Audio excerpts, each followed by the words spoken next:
नमस्कार। आप देख रहे हैं ऑल न्यूज नंबर 1। आज हम बिहटा के बिलाप गांव में हैं। यहाँ पे मैं एक ऐसे शख्स से आपको रूबरू कराना जा रहा हूँ। ये शख्स कोई आम आदमी नहीं है।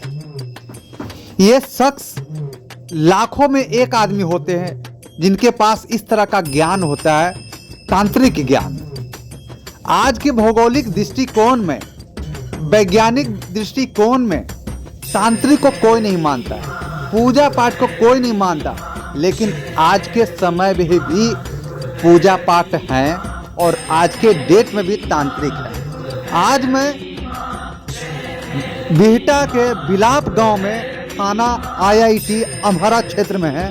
यहाँ पे तांत्रिक बाल मुकुंद जी हैं जो अपने जीवन के बारे में, अपने कर्म के बारे में और अपने काम से कैसे कितने लोगों को भला कर रहे हैं, तो उनसे जानने का प्रयास करते हमारे रिपोर्टर जयंत कुमार गौरव से खास मुलाकात। साथ ही साथ तांत्रिक बाल मुकुंद जी का कहना है कि तांत्रिक क्षेत्र में भी तरह तरह के लोग हैं, जिसमें एक नागा बाबा भी आते हैं। हर एक तरह के लोग इसमें हैं। जिस तरह मेडिकल साइंस में अघोरी तांत्रिक हैं, वो अपने तंत्र विद्या से जनहित का काम करते हैं। श्मशान तांत्रिक बहुत तरह के हैं। श्मशान तांत्रिक है, नागा तांत्रिक है और भी भिन्न भिन्न तरह के तांत्रिक है जो जन कल्याण की काम करते हैं, लोगों की परेशानियों को दूर करने का प्रयास करते हैं। साथ ही साथ वास्तुशास्त्र, अगर आपके घर में वास्तु दोष हो उनको भी निवारण करने का पुख्ता गारंटी देते हैं। तो देखिए। नमस्कार, आप देख रहे हैं ऑल न्यूज नंबर 1। मैं संवाददाता जयंत कुमार। आज नए साल का दूसरा दिन है। 2026 की शुरुआत हो चुकी है। जनवरी महीना का स्टार्टिंग हो चुका है और आज आपसे बात करके ये खुशी महसूस हो रही है कि हमारे जिस क्षेत्र में अभी मौजूद हूँ, यह बिहटा का क्षेत्र है और यहाँ पे बाल मुकुंद पाठक जी के आवास पे आने का मौका मिला है। इनके बारे में अगर बताया जाए तो ये एक तंत्र विद्या और तांत्रिक कार्यों से जुड़े हुए हैं। अब सवाल उठता है कि साधना, तंत्र विद्या जिसे लोग अघोरी भी कहते हैं, अन्य अन्य नामों से जाना जाता है, लेकिन सवाल ये है कि ये वास्तविक में इनका कार्य क्या है और समाज के लिए, लोगों के लिए ये कैसे फ़ायदेमंद हैं, साबित होते हैं। क्योंकि लोगों को इन सभी चीज़ों की पूर्णतः जानकारी नहीं होने के वजह से लोग इस चीज़ का असल लाभ नहीं उठा पाते हैं, जिसके वजह से अलग अलग भावनाएं हैं, दुर्भावनाएं भी हैं। तो चलिए इस बात का पूरी खुलासा और खंडन करते हैं। हम लोग बात करते हैं बाल मुकुंद जी से। जी नमस्कार। जय माइकी। पहले तो आप अपना परिचय बताएं, आप अपना व्यक्तिगत परिचय, पारिवारिक परिचय और इस क्षेत्र में कैसे आपकी रुझान हुई, पूरा विस्तार से बताएं। मेरा नाम तंत्र साधक बाल मुकुंद हुआ और मैं बिहटा क्षेत्र के बिलाप गांव के रहने वाला हूं और मुझे आध्यात्मिक में शुरू से रुचि रहा। थाना क्षेत्र क्या पड़ जाता है? मेरा थाना अभी IIT अम्हरा बिहटा ही है और पोस्ट भी बिहटा है। बिहटा चूँकि रेलवे स्टेशन भी है। जी, रेलवे स्टेशन बिहटा ही अगर है। आप ये रेलवे स्टेशन से आपके यहाँ पहुँचना हो तो किस तरह का साधन, कैसे लोग आ पाएंगे? रेलवे स्टेशन से मेरे यहाँ पहुँचना हो तो बिहटा से ऑटो आती है लई क्षेत्र के लिए और वहाँ पे बिलाप गाँव है। बिलाप गाँव। हाँ, और डायरेक्ट ऑटो भी बिलाप के लिए आती है। तो यहाँ पे आकर किसी से पूछें कि हमको बाल मुकुंद जी के यहाँ जाना है, लोग पहुँचा तो पहुँचा देगा। आगे बताएं। और उसके बाद आध्यात्मिक में रुचि जो मेरा हुआ, तो ये शुरू से बचपन से ही मतलब मेरा रहा आध्यात्मिक में। शुरू से हमारे दादाजी तो जो थे वो टीचर थे, उसके बाद पुजारी थे, पूजा भी करते थे। उनके साथ बचपन से हम जाते रहा और हर चीज़ सीखते रहा। वो सीखते सीखते सीखते फिर मेरा भी रुचि इसमें आध्यात्मिक में बहुत बढ़ गया। मैं भी पूजा पाठ कराने लगा, पूजा पाठ में जुड़ गया, साधनाएँ में जुड़ गई। फिर अचानक मेरा मुलाकात जो हुआ, 2017 की घटना है। अचानक मेरा मुलाकात एक हमारे रिलेटिव हैं, वो इस चीज़ में तंत्र में ही है। अच्छा। तो उनसे हुआ।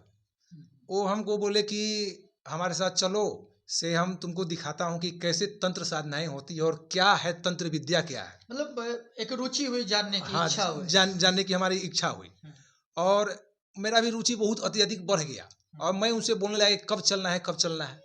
तो उन्होंने हमको बताया, तो होलिका दहन के दिन था। अच्छा अच्छा 2017 में होलिका दहन के दिन था जी। और यहाँ पे गया में एक मोक्ष धाम शमशान घाट है। अच्छा। तो वहाँ पे जितने भी तांत्रिक लोग हैं, तो होलिका दहन के दिन या अमावस के दिन अत्यधिक मतलब की साधनाएं करते हैं। ये सब जो तंत्र शक्तियाँ होती है अमावस के दिन, अष्टमी के दिन और पूर्णिमा के दिन, ये सब बहुत ज़्यादा मतलब आप ये जागृत होता है। कहना ये चाह रहे हैं कि जो तंत्र साधना है, इसकी शक्ति प्राप्ति के लिए एक योग हो, मतलब साधना करना पड़ता है। हाँ, साधना करना पड़ता है। ग्रहण के दिन अलग, अच्छा अच्छा उसके बाद 41 दिन का साधना होता है। मतलब कि इसमें बहुत प्रकार के मतलब कि अलग अलग जाइएगा तो इसके विषय में है।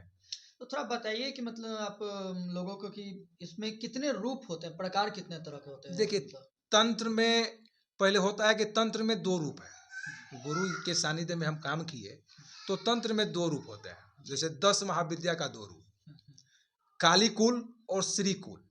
तो काली कुल में 5 देवी और श्री कुल में 5 देवी। सब काली का ही रूप है।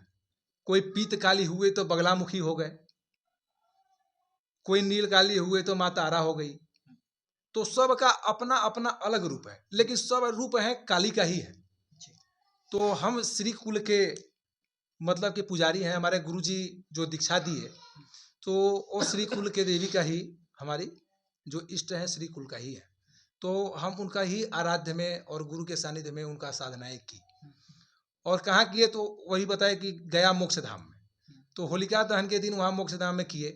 फिर उसके बाद रुचि और बढ़ गई। रुचि बढ़ने के बाद गुरुजी ने हमको दीक्षा, तारापीठ बंगाल में है, तारापीठ में उन्होंने हमको दीक्षा दिया। दीक्षा के बाद गुरुजी ने हमको एक मंत्र दिया, जो गुरु मंत्र होता है और इष्ट मंत्र होता है, उसका जाप करने के लिए दिया। बोले कि ये जाप करते रहो, कल्याण होगा। धीरे धीरे जाप का संख्या हम पूरा करते गए और अत्यधिक हमको जानने की रुचि हुई, रुचि और बढ़ते गई कि और आगे क्या है। तंत्र में बोले विद्या का समंदर बहुत है, इसके अंदर जाएंगे तो इसके अंदर भी गहराई बहुत है, परिश्रम भी बहुत है और माता परीक्षा भी बहुत लेती है। अच्छा ये बताइए, साधना के बारे में आपने बताया लोगों को कि साधना आपने ज्ञान अर्जित किया, लोग ये करते आए हैं पुराने समय से ही, योगी लोग। अघोरी जिसे कहते हैं जी।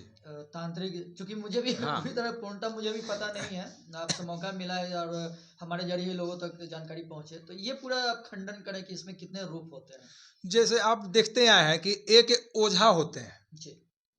एक ओझा गांव घर में किसी चीज का मतलब कि पूजा किए और झाड़ फूक करने लगे, उसको ओझा बोलते हैं। वो ओझागिरी लोग करते हैं। और एक तांत्रिक होते हैं जो माता का उपासना किए, माता का शक्ति का आराधना किए, वो तांत्रिक हो गए। और जो औघड़ जो होते हैं, जो शमशान में बैठ के माता का तंत्र विद्या से उसका शक्ति प्राप्त किए। अच्छा अच्छा। और तांत्रिक विद्या से भी शक्ति प्राप्त किए, हर चीज का जानकारी रखे, वो हो गए औघड़।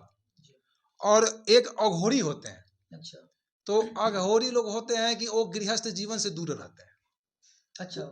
अघोरी का गृहस्थ जीवन में कोई मतलब के लेना देना, माया मोह से सब त्याग है, परे है वो। हाँ, पूरा एकदम वैराग्य जीवन उनका है। शमशान में ही उठना, शमशान में ही बैठना, जो भी है वो अघोरी लोग का दिनचर्या बहुत ही होता है। मतलब कि आप देखेंगे। अच्छा, तो एक होते हैं नागा बाबा, तो नागा इन्हीं सब के प्रकार हैं या वो अलग होते हैं? नागा बाबा को अघोरी साधना बोलते हैं, वो अघोर विद्या में नागा बाबा होते हैं। अच्छा अच्छा। जो नागा बाबा होते हैं बहुत कम दिखाई देते हैं। आप देखे होंगे कि हमेशा मलमास के ही मेला में दिखाई देते हैं और नागा बाबा हर जगह दिखाई नहीं देते हैं। अभी फिलहाल जो संगम स्नान हुआ था उसमें काफी मात्रा में ये लोग आए। हाँ, आए थे, क्योंकि ये लोग का है कि संगम स्नान जो मलमास का मेला लगा है, ये लोग का प्रथा बनता हुआ है। आप देखे होंगे कि कितने सारे अघोरी आए और कितना आए और कितना विलीन हो गए। ये बात तो सही है कि आज अगर हम लोग अपने गली मोहल्ला में, क्षेत्र में, राज्य में कहीं भी अगर ढूंढने जाएं तो शायद ही ये सब महापुरुष महात्मा लोग जिन्हें अघोरी हम लोग कहते हैं या नागा बाबा कहते हैं शायद दर्शन दें। लेकिन ये भी एक सत्य है कि जो गंगा स्नान, जो संगम स्नान हुई थी वाराणसी में, इतने मात्रा में लोग आए और कहाँ चले गए, जो मतलब एक अलग ही विडंबना है। जी, आगे बताएं। तो नागा साधु जो हुए तो वो अपना विलीन हो गए, अपना समाधि ले लिए, अब परम पिता के चरणों में चले गए, ये लोग का मुक्ति मिल गया। तो ये लोग मलमास के बाद ये पहाड़ पे रहते हैं, कहाँ रहते हैं इनका कोई नहीं जानता है कि कौन कहाँ रहता है, क्या करता है। नागा साधु किसी को दिखाई नहीं देते हैं, ये अपना साधनाएं वैराग्य जीवन से भरे रहते अच्छा, हैं। बात करते हैं आप जो अभी आपका जो असल काम है वो किस चीज़ का, आपने किस चीज़ का ज्ञान अर्जित किया? हम माता का उपासक है ठीक और है। 10 महाविद्या का उपासक है। जी, बिल्कुल। हम 10 महाविद्या का देवी का पूजा करते हैं और गुरु के सानिध्य से करते हैं। गुरु जैसे जैसे हमारे आदेश देते हैं उस प्रकार से हम उनसे अपना पूछ के और अपना करते रहते हैं। उसके बाद अगर आपके दरवाजे पे, आपके दरबार में आपसे कोई व्यक्ति आपसे सहायता मांगने आए, जी, तो आप किस तरीके से उनके लिए जन कल्याण कर सकेंगे? जैसे पहले तो उनसे पूछेंगे किस प्रकार का सहायता के लिए आए हैं। जी, बिल्कुल। अब मान लेते हैं कि उनको कोई स्पिरिट आत्माएं से परेशानी हो या कुछ बीमारियों से ग्रस्त हो या आर्थिक स्थिति से तंगी हो। अच्छा, एक सवाल उठता है, साइंस आत्मा को नहीं मानती है, लोगों का कहना है, जी, तो क्या ये धरातल पे, इस धरती पे ऐसी शक्तियां हैं? देखिए क्या कहेंगे इस बारे में? हम बताते हैं कि आत्मा जो होती है हम्म, वो अनंत है, ठीक है। अजर है, अमर है। ये शरीर है, ये मानव शरीर जो है, ये शरीर मर सकता है, आत्मा नहीं मर सकती है। ठीक है। हम बोलते हैं ना कि 84 लाख योनि में भ्रमण करने के बाद मनुष्य योनि में आदमी जन्म लेता है, मनुष्य के रूप में जन्म लेता है। तो 84 लाख योनि के बाद मनुष्य में जन्म लिया, तो ये पृथ्वी लोक है, यहाँ पे जन्म है तो मृत्यु भी है। कभी कभी क्या होता है, घरेलू भाषा में बोला जाए तो लोग कहते हैं कि डॉक्टर से इलाज करा लिए ना, थोड़ा ओझा गुनी पे दिखा लीजिए, तो कि झटका लग गया होगा, धूप भूत पकड़ लिया होगा, या तांत्रिक के पास जाइए, ओझा गुनी कर लीजिए। तो थोड़ा इसमें आप खंडन कीजिए कि अगर आपके यहाँ कोई सहायता के लाएंगे तो कैसे, आप क्या क्या कर पाएंगे? देखिए हमारे पास कोई भी सहायता के लिए आता है तो हम उसका पहले नाम और गोत्र पूछते हैं और उसके बाद उसके नस नड़ी जिसको हम बोलते हैं उसको पकड़ के अपने माता का ध्यान लगाते हैं। तो ऑटोमेटिक हमारे जो है कि उसको क्या है, अगर आत्मा पकड़ी हुई है या क्या दिक्कत है, तो ऑटोमेटिक हमको पता चल जाता है। जी, बिल्कुल। तो हम आत्मा को दूर कर सकते हैं।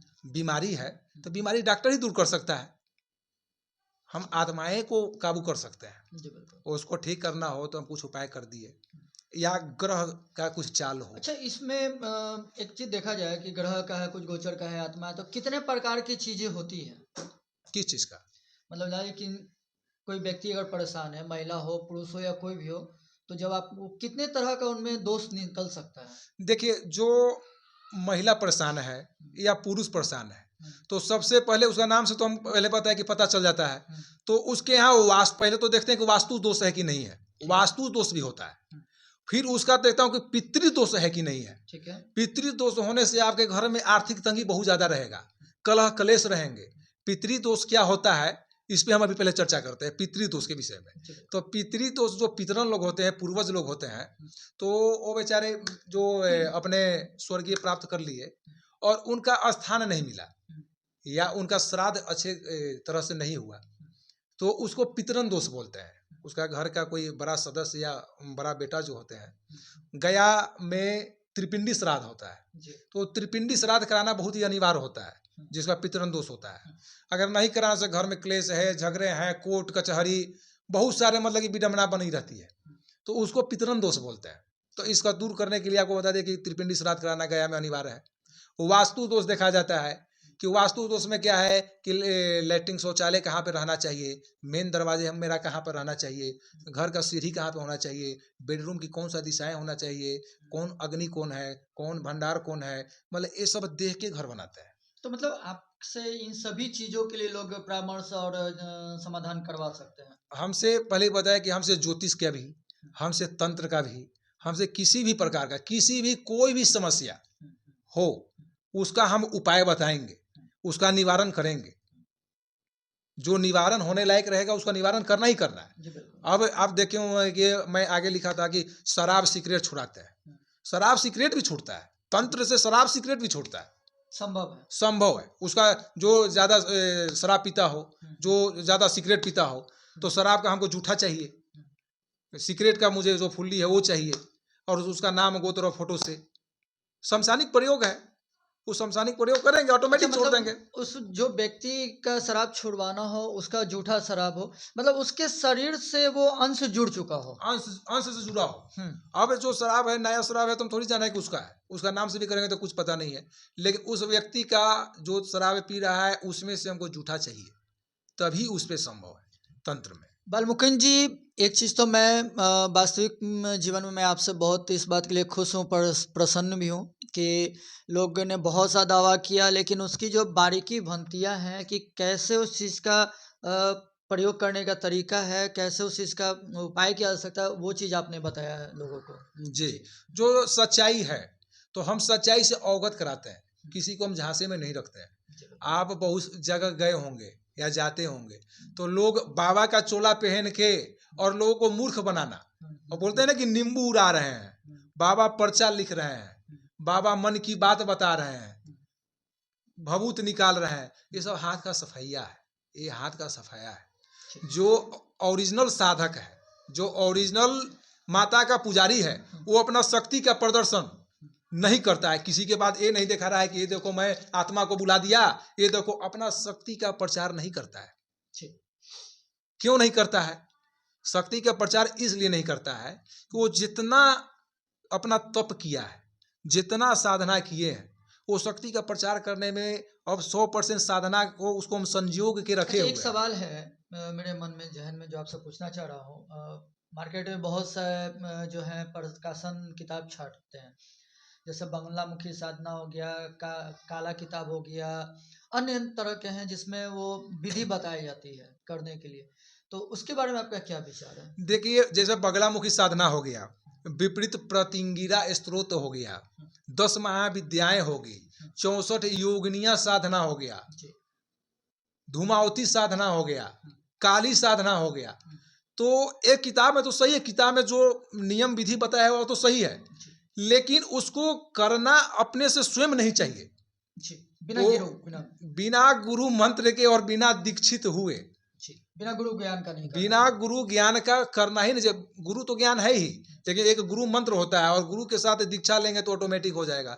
तो एक गुरु मंत्र चलता है, उसके बाद वो साधना करेंगे तो पूर्ण होगा। ये बताइए, आपने ये जो इस क्षेत्र में आपने अपने जो आगे बढ़ाया है अपने आप को, तो इसका मेन प्रयोजन क्या लेके चले आप? जन कल्याण, लोगों का सहायता, किस तरीके से आप मान लीजिए अगर आपसे कोई इन चीज़ों का जानकारी लेना चाहे, ज्ञान लेना चाहे, तो क्या कहेंगे उस बारे में? देखिए, इस चीज़ में हमको बहुत ज़्यादा रुचि हुआ, इसलिए कि बहुत सारे लोगों को दुख तकलीफ हम देखे और मुझे रहा नहीं गया, तो मुझे लगा कि अगर भगवान चाहे तो हमसे किसी का कल्याण हो, तो हम करने में क्यों असमर्थ रहें, क्यों नहीं करें। तो इस चीज़ में रुचि हमको इसलिए ज़्यादा बढ़ते गया, और हम बहुत लोगों का कल्याण भी किया, यहाँ बीटा में भी, जिनपुरा में भी, आप लई रूट में भी। एक लई का घटना है कि लई में हम देखने गए, उस घर में ही निगेटिव शक्ति उस घर में ही डाइन थी, अच्छा, और हमारे ऊपर अटैक चालू कर दी। तो बहुत बड़ी बात आपने बताई। ये चीज हुआ कि हमारे ऊपर अटैक चालू कर दी, अब हम उसमें असमर्थ रहते, वो मेरा परीक्षा लेना चालू कर दी कि बाबा जानते हैं कि नहीं जानते हैं। अब मेरा सीने में दर्द चालू हो गया, अब वो मार रही, हम देख रहे हैं, सर में दर्द चालू लगा कि फट जाएगा, अब अंदर से बेचैनी उत्पन्न हो गया, और अपना बेटा को स्वयं उपारी हुई थी, वो बेटा को स्वयं। ये सब जो काली शक्ति होती है ना, तो शुरू में तो बहुत देखेंगे कि बढ़ोतरी कर रही है, बहुत सारे मतलब कि पैसा कमा रहे हैं लोग, लेकिन बाद में इसका निगेटिविटी बहुत ज़्यादा है, नकारात्मक ऊर्जा बहुत ज़्यादा है, ये अपने को ही मतलब कि बर्बाद करते जाता है। अच्छा, आपसे अगर कोई मदद मांगने आए, आपसे दरवाजा पे मिले या जहाँ भी आपको बुलाए, तो क्या आप वहाँ जाते भी हैं? जैसे हमको जो जहाँ बुलाया गया और हम फ्री हैं, हम कहीं कुछ नहीं है, तो हम उनके यहाँ दरवाजे पे भी जाते हैं, और जाने के बाद जो कल्याण करते हैं, जो हमारे दरवाजे पे आए उनका भी कल्याण करते हैं। और सब माता के देन है। और कल्याण माता करती है, कल्याण हम नहीं करते हैं। हम माता से अर्जी लगाते हैं, माता से बोलते हैं कि ये भक्त है माँ थोड़ा देख लो, और उनका पुकार करते हैं। और जिस प्रकार का पूजा होता है, अब बता दिए कि जो शत्रु परेशान कर रहा है तो बगलामुखी प्रयोग कर दिए, क्योंकि शत्रु का निवारण बगलामुखी का साधना में ही है। 10 महाविद्या के 8वीं स्वरूप जो होती है वो बगलामुखी ही होती है। एक मंत्र है, ओम ह्लीम बगलामुखी सर्व दुष्टानाम वाचम मुखम पदम स्तंभ है जिह्वाम कीलय कीलय बुद्धिम विनाशे ह्लीम ओम स्वाहा। इस मंत्र के 1.25 लाख जप करवाने से शत्रु का परास्त हो जाता है। परास्त हो जाता है, निवारण हो जाता है। तो अभी आप बात कर रहे थे, और अभी सवाल है कि इस दुनिया में कुछ अच्छाई भी है तो कुछ बुराई भी है। माँ है तो योगिनी भी है, आत्मा है तो परमात्मा भी है, और कुछ लोग बुरे भी हैं तो अच्छे भी चाहते हैं, और कुछ लोग अच्छा होने के बावजूद लोग का बुरा करना चाहते हैं। तो आप चाहें तो बाबा से मिल सकते हैं, अपने समस्या का समाधान भी कर सकते हैं, और ज़रूरत पड़ने पर यथाशक्ति अगर बाबा आपके यहाँ पहुँच सकते हैं तो पहुँचने का भी इनका कोशिश रहेगा। अच्छा बाबा, एक अंतिम सवाल आपसे है कि क्या आपके यहाँ आते हैं कुछ लोग तो उनको कुछ पैसा वगैरह भी लगता है, या कहीं जाते हैं तो उसके लिए भी आपको कुछ चार्ज, चूँकि जाने में साधन का ज़रूरत पड़ता है, तो उस स्थिति में कैसे आप क्या करेंगे? देखिए, हम सबसे पहले यही बताते हैं कि मेरे यहाँ कोई भी आता है तो मेरे यहाँ निःशुल्क सेवा है। हम किसी से कोई पैसा नहीं लेते हैं, क्योंकि हम माता हमको उतना दी हुई है, और माता के वैराग्य जीवन में हमको पैसा से कोई लेना देना नहीं है। तो हम मेरे यहाँ कोई भी आते हैं तो उनको निःशुल्क सेवा करते हैं। अगर कहीं जाना पड़ा तो? अगर कहीं जाना हो तो जो हमको बुला रहा है वो लेके तो हमको खुद लेके जाते हैं। हम ऐसे उनका घर में थोड़ी देखे हैं। अब बोलेंगे बाबा यहाँ पे आ जाओ, तो बाबा उतना अभी फ्री नहीं है। बाबा का बहुत सारे काम आते हैं, बाबा के भक्तजन लोग आते रहते हैं, तो बाबा को लेने लोग आते हैं तो हम जाते हैं। अब कोई ज़्यादा परेशान में है कि भी जानकारी दिया कि आने वाले 9 तारीख को इसी महीने जनवरी को इनके आवास पे एक बहुत बड़ा पूजा, इन्हीं से जानकारी लिया जाए, क्या पूजा रखा जा रहा है? 9 तारीख के जो 9 जनवरी है 2026 को, तो हमारे आवास पे एक अष्टजाम रामायण, जो कि वो चीज़ हम करने जा रहे हैं, और उसका भव्य आयोजन करने जा रहे हैं। उसमें बहुत सारे लोग आ रहे हैं, मतलब उसमें और भी पुरोहित वगैरह भी आएंगे? और हमारे कामाख्या के जो हमारे गुरुदेव हैं, हमारे जो गुरु भाई हैं, हमारे अवघर लोग जो हैं, अघोरी लोग जो हैं, हमारे जो तांत्रिक लोग हैं, वो सब लोग का आगमन है, और सब लोग आएंगे और यहाँ हवन पूजन चलेगा। उस दौरान अगर किसी को कोई प्रॉब्लम हो और उस दौरान आए तो उसका निवारण तुरंत हो जाएगा, और उसका मैं तुरंत कर दूंगा। तो आने वाले 9 तारीख को इनके आवास पे एक पूजा रखा गया है, और कोशिश रहेगा कि आने वाले 9 तारीख से लेकर के जब तक इनके यहाँ पूजा रहेगा, मैं जनता तक इस चीज़ की खबर पहुँचाता रहूँ। आप देख रहे हैं ऑल न्यूज़ नंबर 1, मैं संवाददाता जयंत कुमार। नमस्कार। लाइक, कमेंट, शेयर, सब्सक्राइब करो मित्र।